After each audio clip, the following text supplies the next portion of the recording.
Morning everyone. Another good looking day. It's going to be 33 odd today, I think. It's only early in the morning, so yeah, just cracked 20, so almost there.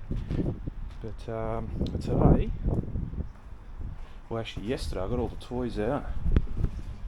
Yesterday I went through this little area.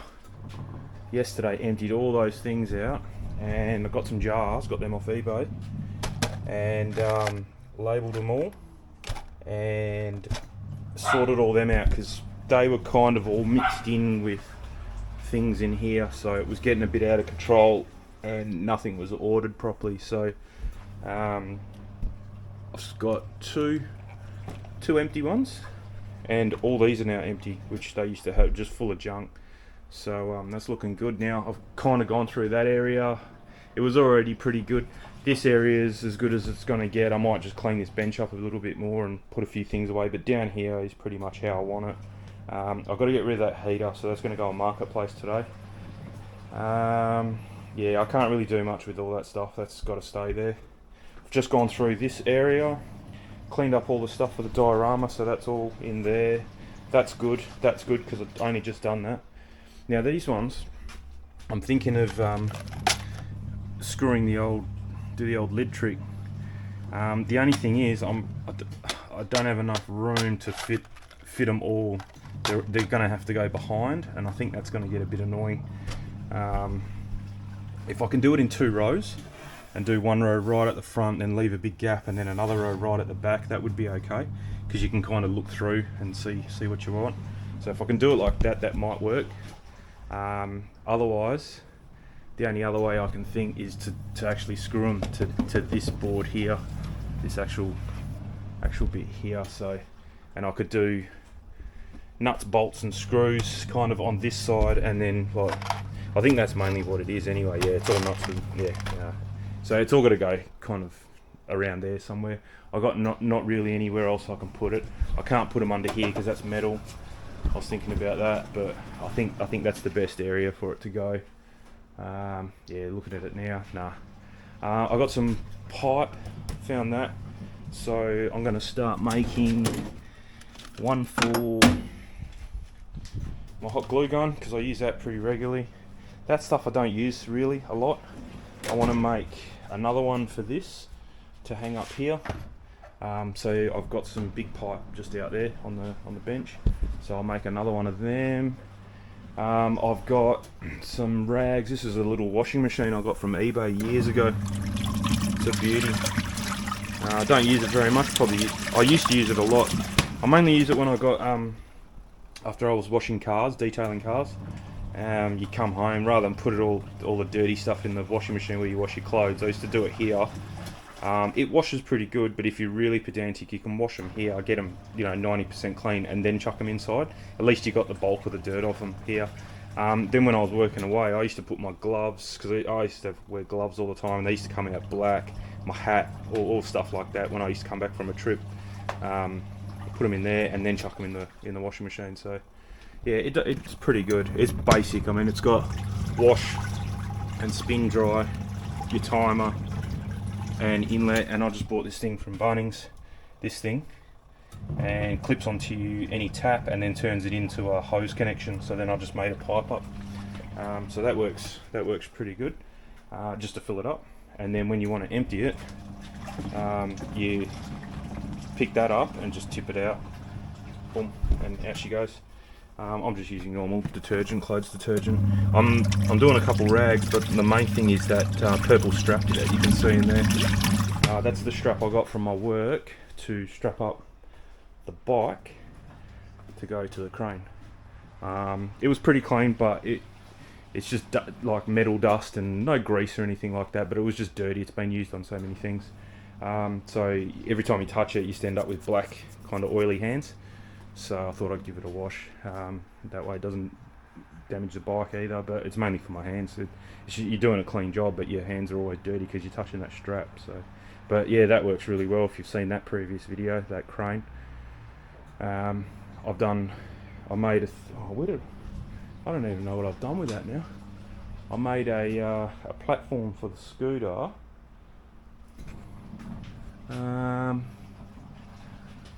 Wow, that didn't last long. Oh, there it is, up there. So that thing there, with the eyes and stainless steel rope and stuff like that, sits under, it's like a little bit of a cradle, sits under the scooter. You got to get the balance point right, but then up she goes. And then the handlebars, where the controller is, clicks into that other bar there with the other clamp, and it can't spin and it can't tilt, so that's bang on. I did it off camera. I put that bike up again actually yesterday, and I did the I've done the re-wax of the chain, cleaned all the gears out so that was hanging up, and I did the same thing. I did it the other way. I think when I did it on the video, the handlebars were facing the house.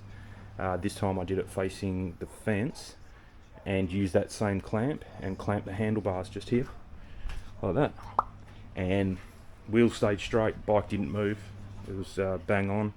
I haven't had that bike on it, the little gravel bike, but it only weighs like 11 kilos, so it probably doesn't need it. I can just put it up on that clamp and the clamp will hold it. It's just the clamp's not strong enough to hold that because it's too heavy, and that's got no chance because it's just off the balance point. Hey Dex, don't bite his ear. The dogs have been crook. They've had diarrhea for the last day and a half or so, 2 days, like explosive. Lucky they're well trained enough to come outside and do it, is all I can say, because if that happened inside the house, it wouldn't have been a pretty sight. So yeah, they're on the chicken and rice diet. I can't see any today. You can't even pick them up. They're just like a cow patty. So they haven't done anything this morning, unless they've done it somewhere else that I haven't seen. But they're pretty good. They normally do it on the grass. But yeah, they're crook. So, and both of them, I don't know what's going on. We were trying to pinpoint which dog it was. Checked the CCTV cameras, and it's both of them. So Alfie was the older one. He was up. I was letting him out every 2 hours last night. He was waking me up to come and do business. But anyway, hopefully that fixes them. Put a new thing down because they got trashed yesterday when I was mucking around with them. So, and up there is pretty good. Yeah, so I don't know if I've mentioned it, but I'm just going to clean the shed up today because I'm getting sick of it. Just crap everywhere. But there's not really a lot I can do. I've kind of done a few of the areas, because this I call it a mezzanine. It's not a mezzanine because you can't walk on it, but kind of shelf. It's like a monster shelf. They were throwing out some desks at my work, and I nabbed them and brought them home. That's pretty good up there. I've only just done it, so that's just been organised up there, so that's okay. Obviously the toolboxes, they're good to go all the time. This kind of area I need to look at, but there's not a lot I can do. I want to go, that's my polishing gear for cars. What I want to do, because I'm running out of room in my cupboard, so what I want to do is turn that into like an exterior, rather than just polishing. There's a lot of room in there. I can turn it into like an exterior car cleaning stuff, and then that can go in the garage. I've got a spot for that in the garage. So, and then the cabinet can be more for interior and spare stuff, but I'm just running out of room a little bit. I probably should throw some stuff out rather than move stuff around, because that is a good spot for it there. That fan, I bought it because we had Christmas here one day and it was like 36 degrees. And Bunnings sell these things, they're pretty cool. You connect that to your hose, and I've got it looped around, and it's got some two misting nozzles on it. So for like $120 you make yourself a really powerful misting fan, and it works really well. So yeah, used it here once. Bought it to my uncle's for the same Christmas, because we had Christmas Eve here, I think Christmas Day at my uncle's, can't remember, but I brought it around everywhere and everyone loved it. It was really good. The only thing is a bit noisy, but because it's so powerful, you can put it like, I normally keep it around here somewhere, like, because the hose is just there. I keep it around here, and it throws water down to the barbecue, and by the time it gets there, it's like beautiful and cool, and yeah, it's really nice. It doesn't wet anything, so it's really good. I used to have those Holman. I think there's a brand called in Australia called Holman, and they make retic stuff, but it was a misting system, and I had it all the way from here and down to about where the wall is, where the barbecue is. It didn't go all the way. That was good, did work well. You kind of had to be underneath it a little bit, so sitting there wasn't really beneficial. Didn't really do much for you there, unless the wind was blowing in and you got some of the mist on you. The only other thing as well, I think I've still got it, it's in the back shed there. I had to buy a timer, and the timer was $80. I think they're a lot cheaper now because they're a bit more. There was only this one I could find, and it was in a place I had to drive for like an hour to go and get it. And you connect it to your tap timer, and it's like 15 seconds on, a minute off, or 10 seconds on and 15 seconds off. It was that kind of it was a proper misting timer. So, but I'm pretty sure Bunnings sell them now. But when I was looking years ago, I couldn't find them anywhere apart from this one place that was ages away. But once I connected that, it worked really well. The only thing is, the pipe that they give you in the kit is not UV stabilized, and they don't get a lot of sun under there. He said you could see where I was pointing. They're under, so they don't get any direct sun. And after about 2 years, they just goes brittle and breaks, and you can just break it like a twig. It goes from like really, almost, it's hard, but it's not hard. You can bend it a little bit, but not too much when it was new, to 2 years later, you just look at it and it snaps. So I persevered. I did it for about 4 years, replacing different sections of line, and then I bought a whole new different kit. Same thing happened. It was a different colour. I think the Holman stuff's like a yellowy colour. I just threw out yesterday when I was going through all that. I threw out a heap of old stuff. So yeah, I don't have it to show you, but it's like a yellowy colour, and that doesn't last long. And then I bought, I think it was Nilex make a brand called Nilex make a misting thing as well, and they're like a grey colour. So I tried them, and same thing happened. So if I'm ever going to do it again, I was talking to the missus about it not long ago. It's going to be a professional company to come in, because I did end up after that. So I did do 3 kits actually. So Holman, Nilex are just hose connected things, so it works on 60 psi. Then I bought a kit from AliExpress which boosted to 180 psi. It came with a water pump, that you just connect to your normal nozzles, and I did that, but it just didn't work. And then it was, and it's noisy as well. I had it here, and it was just, you got extension cords running with water dripping out, and I just went, nah, bugger that. So yeah, out she went. So and the pipe still leaked, the pipe still broke, so no good. And they can't handle, the pipes and the nozzles and the connectors cannot handle 160 psi. They're only made for, at best case scenario, 60 off your tap.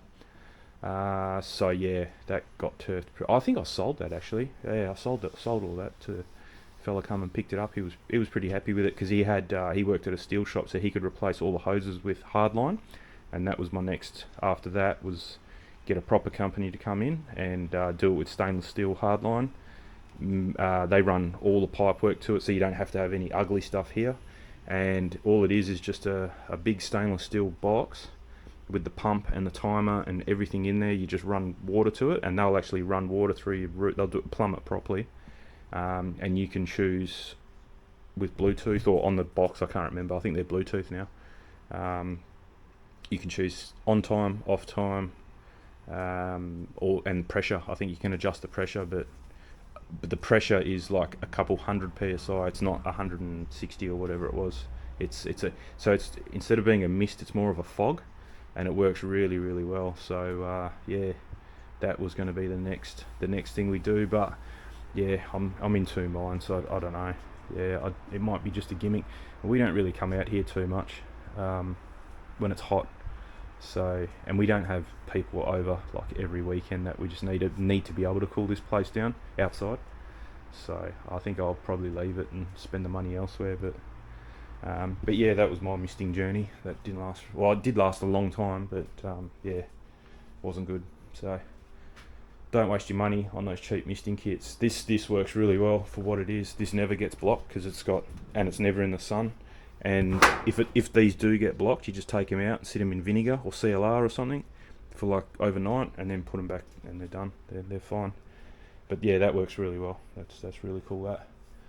But yeah, like I said, power, air, all connected to the compressor. That compressor also runs. That's that black line there, and then it runs all the way down the side of the house to hardline in the shed. So that this compressor, I can pump cars up in the shed. Also, that line there plugs into one of them if you want to, and take your sandblaster. I've got a sandblaster under there, and goes out there, and you can run your sandblaster. The only thing why I don't use this is a like 1/4 inch line or something, or what is it? It's not big enough, 12 mil, so half inch. Whereas this is 3/8 or something. 10 meters. Oh, that's 10 millimeter. But that's not. This is 10 millimeter on internal. I think that's what that is, internal diameter, 10 mil. Whereas that's 12 mil external. It's not that big. It's way smaller. Yeah.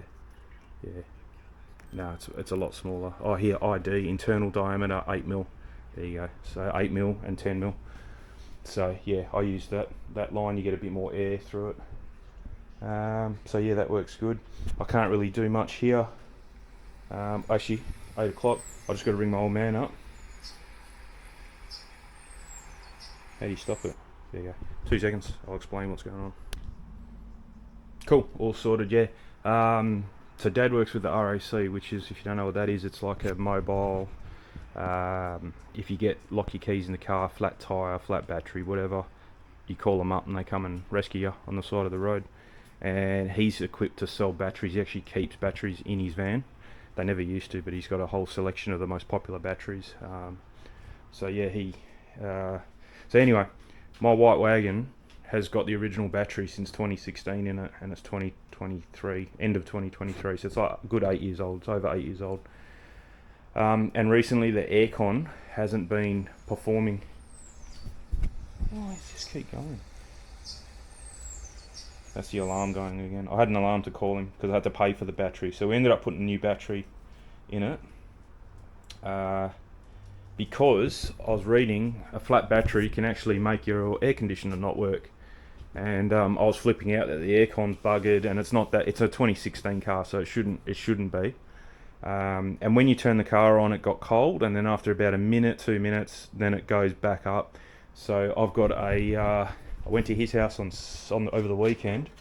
I've got an infrared checker for thermometer temperature, and he's actually pretty luckily got exactly the same car as me, except it's a 2014, mine's a 2016. His is a 2014. Otherwise, they're identical cars. His is a sedan, mine's a wagon, but that means nothing. It's at the front, everything's the same. So we had both cars side by side, turned the aircon on to the same settings, same temperature, same fan, everything. And you shine that into the vent, aircon vent, and it's getting down to like 0. We saw -1, really, really cold into the vent. And then mine was like 14 degrees, and then sometimes it'd go down to 1 or 4, and then you can see 4, 5, 6, it'd go up that quickly, back up to 15, and then just wasn't performing. So yeah, we're thinking something's wrong. And then we were reading on the forum, and someone said, yeah, make sure you got a full battery, because apparently if the battery's flat, the test that happens just after the car starts or while it's cranking, it fails and it will cut the aircon off because it needs to conserve its battery. So Dad's actually got a real fancy, they give it to him at work there to check the battery health. So he did that and it failed it. It was like 30%. It's a 480 CCA, so current cranking amps or whatever, cold cranking amps, for 480, the original battery. And it was, you do the test, you turn the lights on, crank it, do this, do that, gives you a full report of everything. And the resistance was quite high, and the cranking amps was down to 320 or something like that. It was fairly low. So he had a battery. It was for a V8 version of my car's only a 6, but it was a 740 CCA, so heaps more cranking power. We whacked that in, physically same size or a little bit bigger, but it fits. They're made for it. They're made to have both batteries. Put that in, brand new, and turned the aircon on, and it went cold as it normally does, and it never went hot again. But it was only a 26-degree day that day, so we're thinking, I'm not sure. But anyway, drove it home, perfect. Before, it used to get stuffy in the car. You used to have to actually put a window down. It was like there was no gas in the aircon. That's pretty much what it was like. And then we drove it yesterday as well for about 20 minutes, and it was about 30 degrees outside. And I only had it on 6 fan and onto 20 degrees, 21 or something, and it was cold. My fingers were getting cold on the steering wheel, whereas before I used to have it on 16 and it'd be cold for a little bit, and then it'll get a bit stuffy, and then it'll go cold again. And yeah, so hopefully we fixed it with a brand new battery, so that's something to watch out for, I suppose. If your aircon ever plays up, make sure your battery works. So yeah, bloody expensive battery though, $250 battery. Because it's for the V8, it's the bigger one, but I'd rather have the bigger one in, and it stresses less. And yeah, but yeah, had a good run out of the first one for sure. 8 years out of a battery, and I don't drive that car during the week really. I take one of these things to work, so yeah, I don't really drive it that often, so it does sit for a while. And it's outside, so it's out in the heat, it's out in the cold. It's not like it's in the garage or anything like that. So I think having them in the boot, because these cars, the batteries are in the boot, I think that makes a big difference, because they're never getting up to like 80 degrees, 90 degrees like they are in the engine bay there. So yeah, so it makes a big difference. And even though like on a cold winter's morning, under bonnet temp would be whatever it is outside because it's all open, but in the car it's not actually that cold. It's more, a little bit more padded in there. So yeah, so that's good. But yeah, I don't know how much of this I'm going to film. I think that's it. I've washed that 3 times now, and that water's looking alright. So I'll put a bit of soaker stuff in there, so I'll let it sit for a bit, and then I'll just wind the timer for another 10 minutes just to agitate it all again. And then I'll just run some clear water through it, some clean water, and wash it all out, hang them up, and they're good to go. So I've just got a few rags and stuff, you can see them here. Just got the rags that I normally use for over there. Just give them a wash, chuck everything in. So this pipe here I was going to make for my hot glue gun, go over there, up there next to all the other ones. Got the big pipe I'll do for that one. I don't know how that's going to work, because it really doesn't, it's going to have to go in quite deep and cradle it quite nicely. I think I'm going to have to really measure this one, because if I just copy these ones, these are all the same. Yeah, so it's not gonna fit. I'll have to make it a bit wider, this bit here. So copy everything except this bit here. This opening has to be a bit wider. Used that the other day, the new less powerful version of that. Well, it's not exactly the same brand or anything, but yeah, heaps good. It's still packs a punch. So yeah, I wouldn't use it for like wheel nuts and stuff. That's a good one for wheel nuts if you're into that kind of thing, but that for most things will get you by, I'd say. So yeah, it works really well. So yeah, I'll just get onto that. I'm not going to film it because I already filmed it doing that, and that's just going to be a smaller version of the same thing. So yeah, I won't film anything. I don't know with these what I'm going to have to do, because I've labelled them all now, and I want them all to face obviously the labels out. So I'm going to have to screw the lid on, probably mark it at the back somehow with I've got a silver pen, so that way you know that when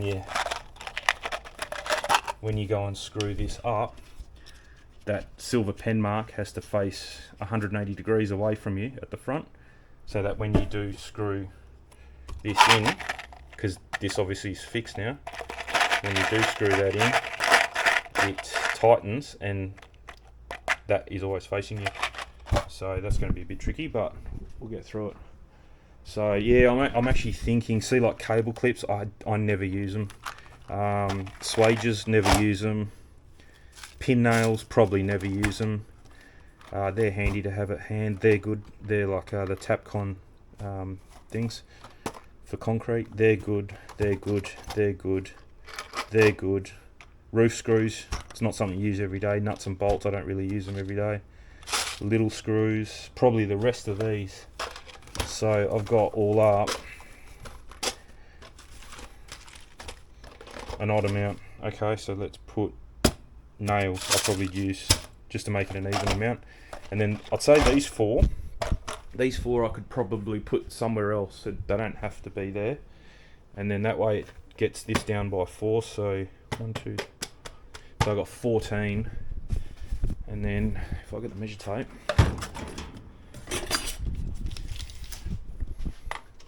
so we got, you want a bit of gap between them because otherwise you can't spin them. So if you were to put them corner to corner, I suppose that's the maximum gap you kind of need, plus a little bit more. So we got, let's say 500 mil. And then we've got, ooh, bit tight, but they can go behind actually. Yeah, let's do that. They don't have to start there, because if I start them there, I don't have enough room to fit them all. But if I start them back here, I can fit them all. Oh no, in 2 rows, yeah, because I've not got all the ones at the back here. So yeah, it's still going to be a 2-rower, I'd say. I was thinking of making something so that they all screw in kind of behind each other, and then you can pull them out on a rail. I really can't be bothered. I don't think it's that necessary. This thing's holding up pretty short. Yeah, I use glue and plenty of screws, so because that's quite heavy with all the batteries on it.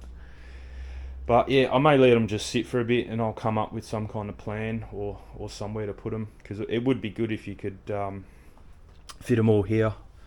I might have to go to Bunnings and see what they got for some kind of rail system in the cupboard section, and see if I can bastardise something to do it, because then I can put all these. Plus I've got two more that came in the pack that I never used. So yeah, that might be good to put some of this wall hanging the plugs in. But otherwise everything else can kind of stay where it is. It's just stuff like cupboard hardware. I'd never touch it.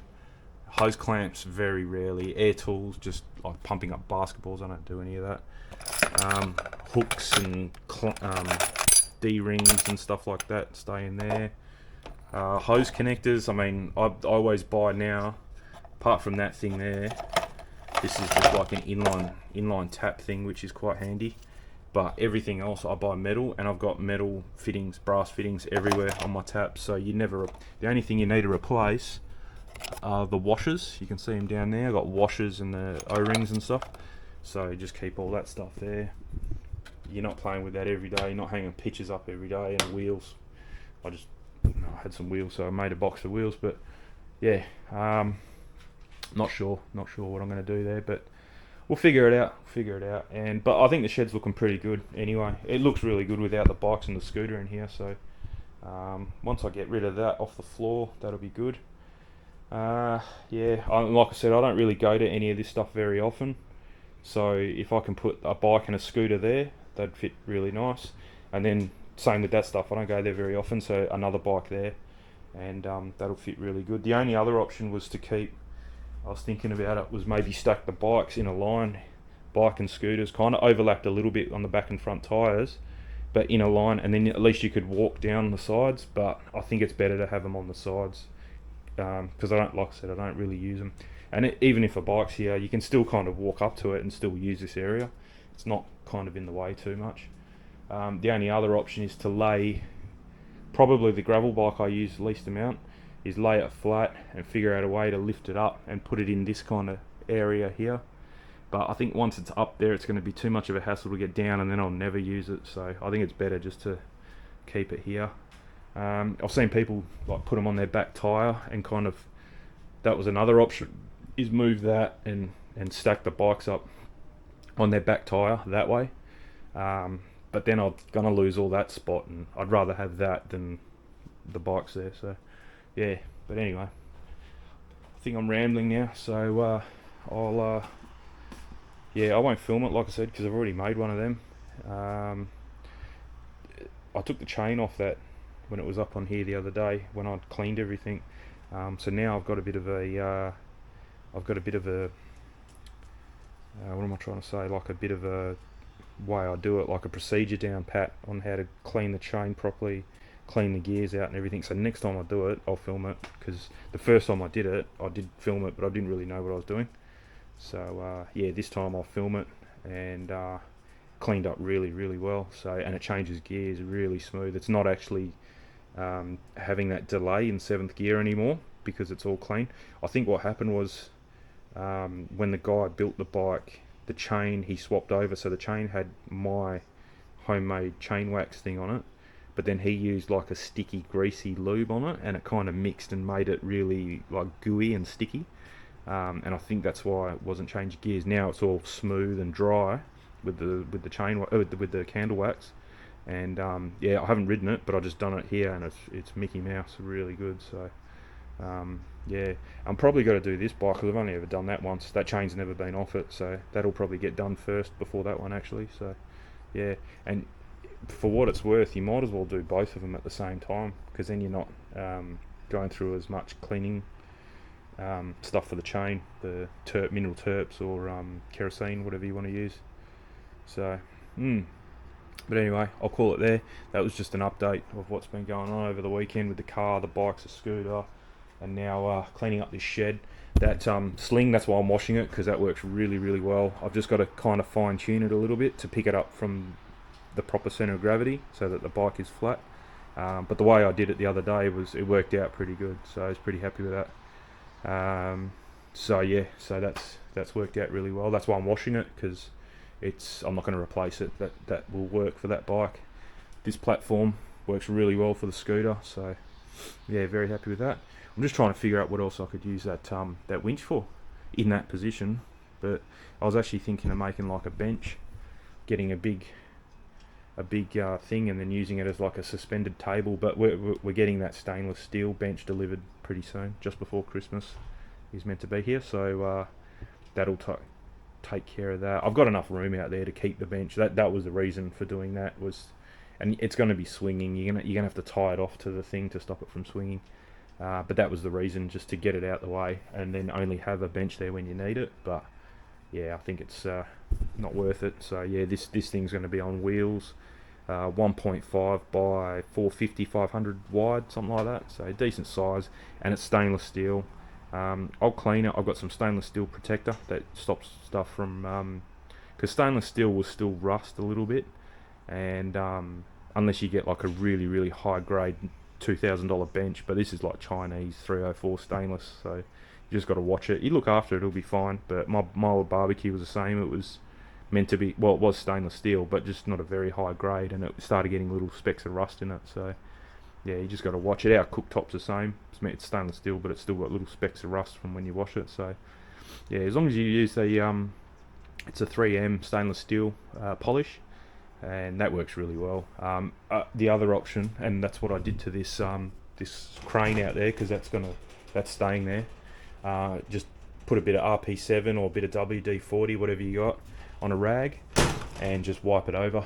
And the only downfall for that is it attracts a little bit of dust. Dust sticks to it, so you just clean it and then just do it again. You can do that. I wouldn't do that to a barbecue, but I'd buy the proper stuff for the barbecue, because obviously you don't want WD-40 around your food. But yeah, that works really well, so all good. So yeah, that's the update. That's the weekend update. Shed's looking good. That's the best it's ever looked for a long time. Kind of did most of it yesterday, all the tidy up. I was going to film it, but I thought it's just tidying up a shed, there's no point. Next thing that's got to go is that heater, obviously. I don't need that anymore, so that's going to go. And then I'm going to start flogging off some of these planes, and my controller and charger and stuff like that. I just don't use them anymore. I can't justify the $200 a year to join the club and then go 4 times. It doesn't work out. It's too far from my house now, the one I used to go to, and I can't be bothered. So I've got other things to do now. So yeah, that's all going to go. Unfortunately, this is my favourite. This is the one that's going to hurt to sell, because you can't buy any glider like that anymore. That's like an old school one, and it flies so well. These ones are just cheap ones from these foamy things from AliExpress. They're just cheapy things, but that's all balsa wood. That one goes really good. So this thing's carbon and Kevlar, but you can't fly that in any wind. It weighs like 400 grams. It's really light, 1.4 meter wingspan. The wings are up here. Yeah, so you can't really fly that in any wind, so it's a bit of a pain. But and it's always windy in Perth. So. But yeah, that big glider, that's 2.5 meter wingspan, I think. I think it's 2.5, and that goes really good. Yeah, really good. So, but anyway, someone else can enjoy it, because it's been sitting there for probably 5 years, never used. So, all good. All right, well, I'm just going to give this place a bit of a sweep while everything's out of it, and then put them back in, and then maybe do something with that stuff and that pipe there. But anyway, cheers for listening to me ramble again, and catch you later.